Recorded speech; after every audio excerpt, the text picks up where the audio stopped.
Olá pessoal, tudo bem com vocês?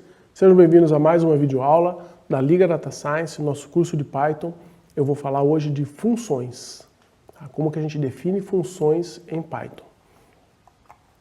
Vamos lá. Primeiro, o que é função? Função é um pedaço de código que ele executa uma tarefa específica.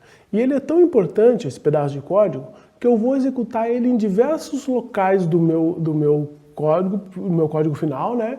Eu preciso repetir isso e para isso eu crio uma função, porque eu vou chamar ele várias vezes, ele vai aparecer várias vezes, essa é a ideia. É uma coisa assim é um pedaço de código que ele é tão útil que eu vou chamar ele diversas vezes durante a execução do meu código principal.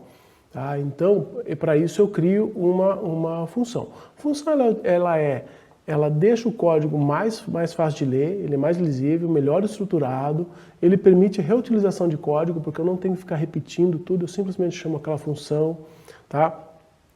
E ele dá muito mais legibilidade para o código, porque eu leio ele e eu consigo entender um pouquinho melhor, certo? Então, a utilização de funções, ele é uma boa prática de programação.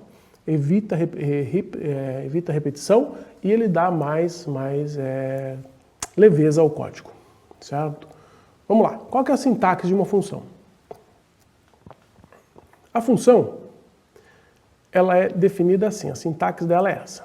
Eu tenho aqui def quer dizer, eu estou definindo uma função, eu tenho o nome da minha função, parênteses, certo? Meu parênteses, e os parâmetros que eu vou usar nessa função. Pode ser quantos parâmetros eu quiser, 2 pontos. Normalmente, tá, com boas práticas de programação, antes de começar a função, eu tenho uma documentação dessa função. Eu coloco aqui um campo, né, um comentado, falando essa função serve para isso, ela recebe o comentário desse tipo de coisa, ela tem como saída tal, esse tipo de coisa. E daí sim vem o código, o corpo da função. Você pode conter uma ou mais instruções e normalmente, né, nem sempre, mas ela retorna alguma coisa para mim. Aquela função ela pode ser só uma função de executar alguma coisa, né, mas ela pode retornar. Então eu tenho um input, eu executo um código e eu tenho um output. Essa é a ideia da função, tá? Com replicabilidade. Então alguns exemplos de função. Eu defini aqui uma função, ela é bem simplesinha, né, eu chamei ela de myFunction. Certo? E tudo que ela vai fazer, né, tá aqui a documentação dela, ela vai imprimir um hello. Então, hello from Liga Data Science, que bom. Então, aqui, repara o seguinte, detalhes. Esse pedaço está indentado, né, ele está para dentro, e aqui eu estou chamando a função. Então, a minha função, ela começa aqui, e ela termina aqui, onde o código tem um recuo. Isso aqui já é outro pedaço, onde eu estou chamando a função. A hora que eu executo isso, o que o Python faz por trás? Ele pega esse pedaço aqui, certo? Deixa eu executar aqui.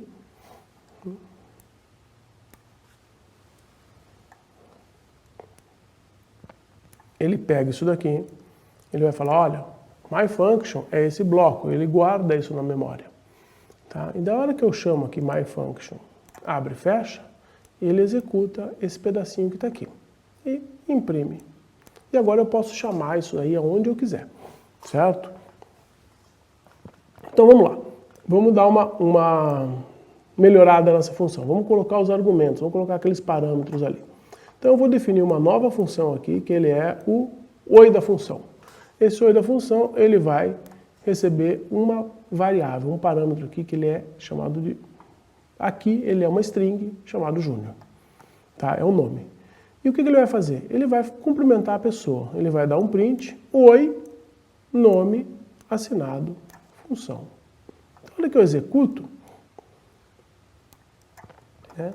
Se eu chamo essa função aqui, ó, do jeitinho que está, sem o parênteses em vazio, ele vai imprimir oi Júnior. Por quê? Porque Júnior é o valor default, é o valor padrão. Né? Mas eu posso trocar esse valor padrão, eu posso falar Maria. Chamei a função com uma outra string, né? Oi da função, Maria, e ele vai escrever oi, Maria, aqui. Oi, Maria, assinado a sua função. Tá? Então, eu dei uma entrada para ele, essa entrada tem um valor default. Eu posso ter funções com mais de um argumento. Por exemplo, eu vou definir uma função casamento. Tá? O casamento tem o nome da esquerda e o nome da direita. Left name, right name. L name, right name. E ele vai imprimir a situação matrimonial. Ele vai dar print, L name, mais E, right name, são casados. Então, se eu colocar aqui Zé e Maria, certo? E executar, né? Desculpa, tem um erro aqui, ó. Um errinho. Aqui é função, no Júpiter de vocês já vai estar arrumado, tá? Casamento, eu troquei o nome da função, aqui a minha função é casamento, certo? Então, Zé e Maria são casados, certo? Agora, vamos fazer dar erro. Essa função casamento, ela precisa de duas pessoas, não dá para você casar sozinho, né? Tá? Então, precisa de duas pessoas. Se eu chamar a função casamento só com o Zé, ele vai me dar erro. Tá? Ó, deu erro. Que erro foi esse? Está falando, ó, casamento está faltando um valor. Certo? Está faltando um valor. Não dá para executar essa função. Por quê? Porque eu não defini um valor default. O valor default é o valor padrão. Vamos definir a mesma função casamento, ó. Left name Zé, right name Maria. Ou seja, se não aparecer nada, é o Zé e a Maria. Tá? Então, print left name mais E mais right name são casados. Eu coloco aqui casamento do Zé, ele vai funcionar. Por quê? Porque o right name já tem um valor default, que é a Maria. Certo? Eu posso fazer isso de diversas formas agora. Eu posso colocar o casamento do João com a Solange. Certo? Se eu colocar só o João, ele vai falar João e Maria, porque o valor default da função é Maria. Se eu colocar os dois, ele sobrepõe, João e Solange. Agora você vai me perguntar, mas eu quero trocar só o segundo, não quero trocar o primeiro, só quero trocar a mulher. Legal. Então eu vou fazer o seguinte, casamento, o nome que vem à direita é a Rita. Certo? E ele vai fazer o quê? O valor default, que é o Zé, mais a Rita. Ele vai falar, Zé e a Rita são casados. Certo? Então, aqui eu mostrei para vocês o uso de funções e com entrada e parâmetros, certo? É bem legal você colocar um valor default, certo? Porque evita de dar erro no teu código, tá? Boa prática de programação. Eu só passei string como valor, mas na verdade eu posso passar qualquer coisa, posso passar até uma lista. Então, vamos fazer uma função aqui, ó. Essa função, ela vai ser imprime lista. Tá? Imprime lista. Então eu tenho aqui minha função imprime lista, ele vai receber a minha lista. A gente já viu o for, né? Para cada x que esteja na lista, chamada minha lista, imprimo x. Repare que eu tenho um duplo recuo aqui, né? O primeiro recuo e o segundo recuo. Isso aqui está dentro da função e isso aqui está dentro do for. Tá? Então a minha lista vai ter lá, né, Platão, Aristóteles, Sócrates e o Badin. São todos filósofos. Se não conhece o Badin, depois eu deixei até o link aqui para vocês, Badin ou Colono. Tá? Executa aqui e ele vai imprimir a lista. Ele vai imprimir o nome de todo mundo. Certo? Executou. Perfeito. Legal. O nome desse argumento, tá, que eu vou chamar, ele não precisa ser o mesmo nome. Aqui, ó, repara que na definição da função eu chamei de minha lista. E a hora que eu chamei a função, então na hora que eu defini a função, a lista eu chamei minha lista. O nome da variável lista é minha lista. A hora que eu chamei aqui, eu usei minha lista. Mas esses dois valores não precisam ser o mesmo. Olha aqui.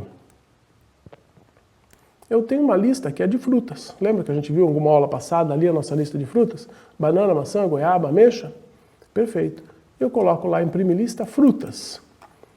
Ele vai imprimir todas essas frutas, certo? Banana, maçã, goiaba e ameixa. Deixa eu ver se eu coloco tudo na mesma tela aqui para vocês verem o que eu quero explicar.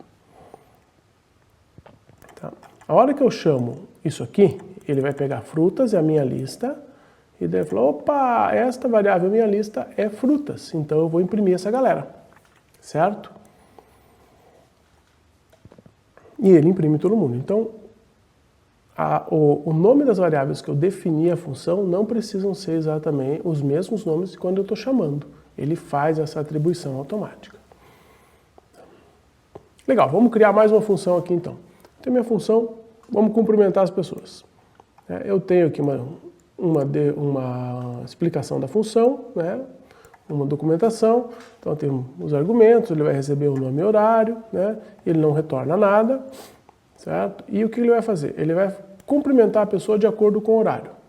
Se o horário for depois das 18, ele vai falar boa noite, o nome da pessoa. Se o horário for depois do meio-dia, ele vai falar boa tarde. E se o horário for depois das 6, ele vai falar bom dia, certo? Da meia-noite às 6 ele está dormindo, ele não cumprimenta ninguém, né? Então, na hora que eu executo essa função, né, ele imprime com Pedro, bom dia Pedro, boa tarde Lucas, boa noite Alice. Vocês podem me falar, mas faltou o valor default. De fato, faltou o valor default. Vamos colocar aqui então. Então, o nome default vai ser o Chico, certo? E o horário default vai ser às 8 horas da manhã. Redefini a minha função, certo? 8 horas da manhã, certo? Ele não gostou do 08 ali, 8 horas da manhã. E eu vou colocar mais um aqui, ó. Cumprimento, abre e fecha. E ele vai funcionar agora, né? Bom dia, Chico. Chico às 8 horas da manhã. Perfeito? Então, gente, nós vimos aqui a definição de função. Vamos ver outras funções, tá? Tem uma função que ela é a soma. O que essa função soma vai fazer? Ela vai pegar uma lista de números, certo? E ela vai somar todos os números que estão naquela lista. Então eu tenho aqui meus argumentos, né? Ela pega essa lista de números a serem somados, ela retorna a soma dos números. Então a soma é igual a 0, n em números. E o que eu vou fazer? A soma é igual a soma mais o n, que pertence ao número. A gente já viu fora, a gente já viram tudo isso, né? E retorne a soma. Então essa função é um pouquinho diferente do que a gente viu ali anteriormente. Ela pega um input, ela executa e ela te devolve um output. Executar a função, né? E eu vou fazer aqui, ó, soma de 1, 2, 3, 4, 5. Ele tem que me entregar a soma, né? Tem uma outra forma aqui de como fazer isso, né? Certo? Mais simples, eu uso o método sum, né? Mas para ilustrar, fica ali. Quando eu trabalho com funções, tá, eu preciso definir, ter atenção a uma coisa que nós chamamos de variáveis globais e variáveis locais. Basicamente, uma variável local, ela só existe dentro da função. É isso que eu vou ilustrar para vocês aqui agora. Tá? Então, estou definindo uma função chamada global local, certo? E ela vai pegar o a, que é um valor, uma variável global, eu tenho que definir isso antes de chamar a função, né? E eu vou falar a variável local é 10, me retorne a soma. Certo? Então, eu peguei uma variável que ela está fora da função, que é essa global var, e juntei com uma variável que está dentro da função. Ela é uma variável global e uma variável local. Certo? E ele vai retornar a soma dessas duas coisas. Então, a hora que eu chamo aqui, ó, primeiro eu defino o valor da variável global. Ela vale 5. Certo? Daí eu imprimo o valor da variável, né, da função, certo? A minha variável global vale 5, então a é igual a 5, a local vale 10, ele vai me devolver a mais 10, ele vai devolver 15, na hora que eu chamo global local, ele devolve esse 15, e o valor da variável global não foi alterado. Agora vai dar erro, certo? Então, se eu mandar ele imprimir o valor da variável local, ele vai dar erro. Por que que ele dá erro? Ele está falando, oh, a variável local não está definida. Você vai falar para mim, ah, mas eu defini ela aqui. Sim, você definiu ela aqui num chunk antes, mas ela é uma variável que só existe dentro da função. Então, a hora que eu sair daquela função, ela deixou de existir. Então, é por isso que o Python fala que essa variável não está definida. Ela é uma variável local, ela só existe dentro daquela função. Então, eu posso fazer esse mix de variáveis locais e globais, mas eu tenho que ter muita atenção aqui, certo? Uma função, ela pode chamar ela mesma. Certo? Uma função dentro da função. Isso é o que a gente chama de uma função recursiva. Tá? Para ilustrar isso, vamos ver aqui a nossa sequência de Fibonacci. Certo? O que é a sequência de Fibonacci?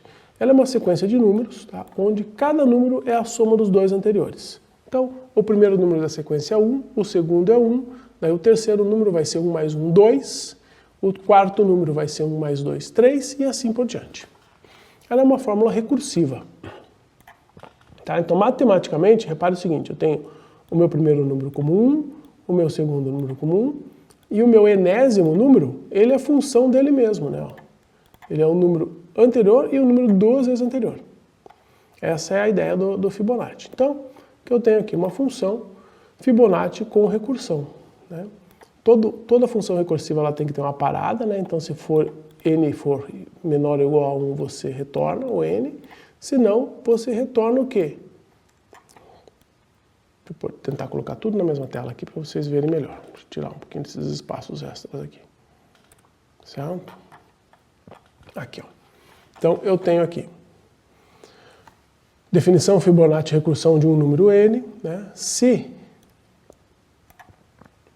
n for igual a 1, retorne o próprio n, se não, retorne a soma dos dois anteriores, n menos 1, n menos 2. Certo? E repara que esta função chama ela mesma, porque aqui, ó, ele vai, estou definindo a função e eu estou chamando a função dentro da própria função. Isso é o que nós chamamos de recursão. Tá? Na hora que eu defino essa função, eu executo, né, eu quero rodar o Fibonacci, o 35º número de Fibonacci, ele demora um pouquinho, mas ele vai me achar isso aí, tá? Certo? Dá 9.277.465. Ah, dá para fazer sem recursão? Claro que dá, né? A lógica dela ficou um pouquinho mais complicada, mas eu consigo fazer, certo? Então, tá aqui a lógica. Né, uma função de Fibonacci sem recursão, eu usei um for e eu vou somando essa galera aqui dentro. Tá? Executei e o meu Fibonacci sem recursão de 35, a hora que eu executo, ele me dá o mesmo valor. Certo? Ah, dá para fazer outra função? Tá, eu quero ver todos os números da lista. Dá? Então é uma função Fibonacci que vai me devolver uma sequência. Então olha o que eu tenho aqui. Lembra que a gente pegou uma função que recebe uma lista? Esta função vai devolver a lista. A saída da função vai ser uma lista. Então eu vou começar a minha sequência com 1 e 1, que são os dois primeiros números de Fibonacci, né? Enquanto a minha sequência for menor do que n, onde n é o enésimo número, né? Faço o seguinte, faça um append nessa lista de quem? Da soma dos dois números anteriores. Isso aí. E me retorna a sequência. Então, a hora que eu rodo isso, né? Ele me retorna a sequência de Fibonacci com 10 números. 1, 1, 2, 3, 5, 8, 13, 21, 34, 55. Certo? Meus queridos, isso aqui são funções. Tem bastante coisa que a gente pode desenvolver em cima disso, tá? Tem bastante exemplo que dá para fazer. Eu vou deixar esse Jupyter Notebook aqui para vocês e eu vou deixar um segundo Jupyter também, que são algumas tarefas que eu quero que vocês executem para vocês treinarem essas funções. Nós vamos criar funções bem diferentes aqui. Certo? Então, muito obrigado, um grande abraço e até o próximo vídeo.